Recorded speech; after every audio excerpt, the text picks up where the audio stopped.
Boa tarde, sexto ano, bom dia, boa noite, tudo bem com vocês? Então, hoje nós vamos falar na nossa disciplina de arte um pouquinho sobre música, sobre o som, o silêncio, o ruído, e que a música ela surgiu a partir dos ruídos, a partir dos sons do ambiente onde nós estamos inseridos, e até pelo silêncio onde nós estamos também, porque silêncio ele não existe, ele apenas é uma calmaria, mas silêncio não tem como, né?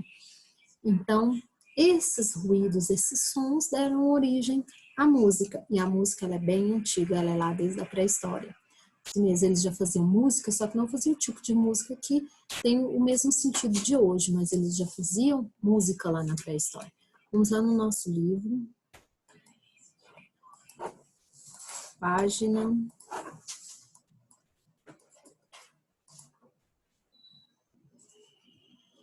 142.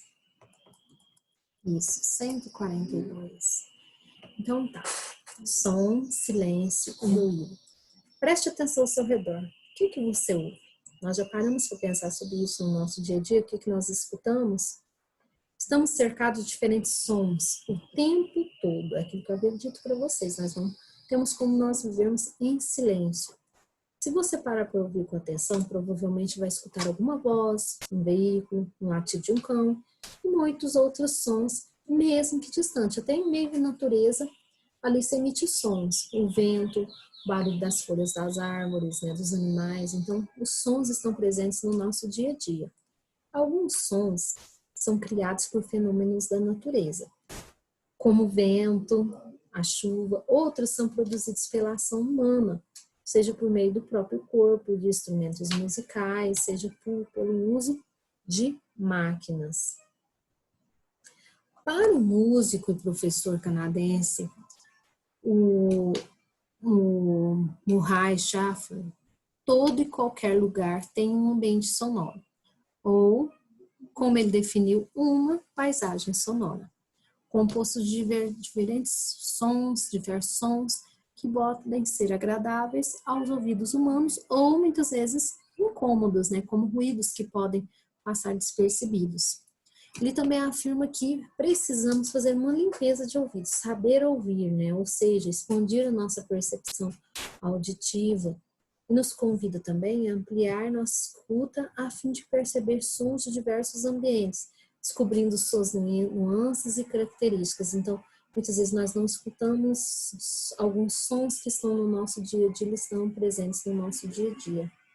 Se aceitarmos essa ideia de que tudo está repleto de sons, que não existe silêncio, que sempre tem um som ou ruído, inclusive no nosso corpo, será que o silêncio absoluto é realmente possível?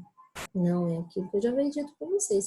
Silêncio absoluto, então, se nós formos refletirmos, se nós refletirmos melhor, silêncio, sons e ruídos, nós estão sempre juntos, né? Porque silêncio, ele inexiste no nosso dia a dia.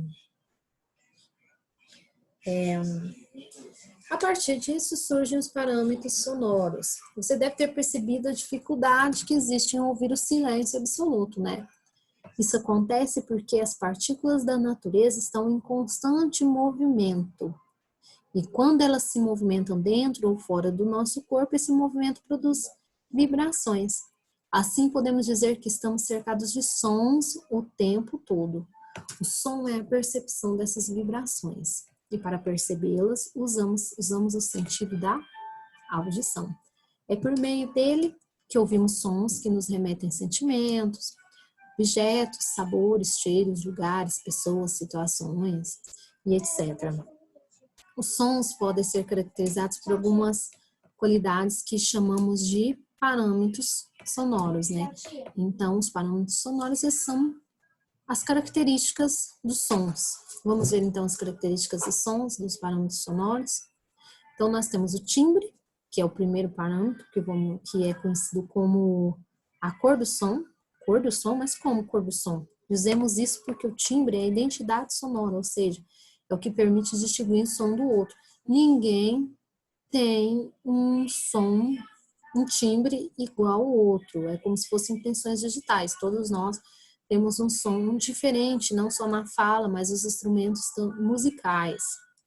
É o timbre que diferencia o som do piano, do som do violão, o latido do cão, do miado do gato, a voz das pessoas, né? E nós temos também outra característica que é a duração, que é outro parâmetro, né? Que podemos usar para quê? Para caracterizar qualquer som. É a qualidade que corresponde ao tempo que o som permanece soando, permanece no ar, que pode ser longo ou pode ser curto. No caso de uma campainha elétrica, por exemplo, podemos tocá-la rapidamente ou pressionar o botão por bastante tempo, de maneira que o som aconteça por mais tempo, né? E nós temos também a intensidade, que é o terceiro parâmetro que nós usamos para classificar os sons. Ela determina tanto a força, que pode ser forte ou mais fraco, ou a intensidade, que é chamada de volume. E nós temos também a altura, que é o último parâmetro que vamos conhecer, que é a altura, que é a qualidade do som que permite distinguir um som grave de um som agudo, que é um mais alto. Em um instrumento musical, podemos produzir sons com diferentes alturas. O violão, por exemplo, observa na imagem, né? O violão aí da imagem. O braço do violão ele é dividido em pequenas casas, que delimitadas por trastes, que são divisórias de metal. Se tocarmos qualquer corda de violão sem apertá-la contra o braço, ouviremos o som mais grave, que é capaz de produzir. Quando apertamos a corda contra o braço, estamos diminuindo o tamanho dela, o que faz com que o som seja mais agudo. Até a voz também tem esse parâmetro aí, né? A voz humana, né? Que são os tons mais graves e os tons mais agudos. Ainda falando de som, nós não devemos esquecer do som e a música, a relação entre som e música, ok? E notação musical também. O som e a música, eles andam juntos. Por quê? Por exemplo, quando ouvimos uma música, batemos o pé para acompanhá-la. Isso é o que nós falamos de melodia. Nós fazemos uma melodia sem saber o que é. Já a textura musical é a combinação e organização de diferentes sons. Por exemplo, uma banda ele utiliza diferentes texturas musicais e o ritmo é relacionado à variação dos sons. As músicas também podem ter diferentes velocidades, podem ser mais rápidas, mais lentas.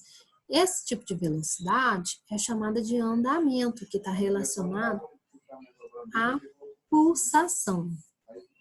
As pulsações podem ser agrupadas de diferentes formas, como chamados de compassos.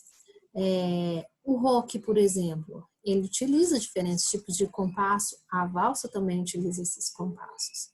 As marchas costumam ter uma valsa mais organizada também. Então, é isso tudo que tecnicamente se diz da música. É possível também registrar os sons usando elementos como onomatopeias. Na música, existe onomatopeias, lembra-se o que é onomatopeias? São os escritos, os desenhos de acordo com sons. Então, o registro do som na música é a chamada notação musical, é como se fosse a escrita da música. As letras da música é a notação musical através das partituras, ok? Aqui nós temos um exemplo de partitura, certo? Semana que vem nós vamos falar mais um pouquinho da pitch e vamos lembrar também essas composições dos parâmetros, as caracterizações dos parâmetros musicais e da relação da música e do som, ok? Então, vamos lá na nossa live, eu vou compartilhar com vocês a história da música, como que surgiu a música em si, que eu havia dito no começo da aula, que ela surgiu lá na pré-história, né? Não como um divertimento, um entretenimento, como é hoje, mas como uma manifestação. Então, vamos lá na nossa live e até semana que vem. Tchau, tchau.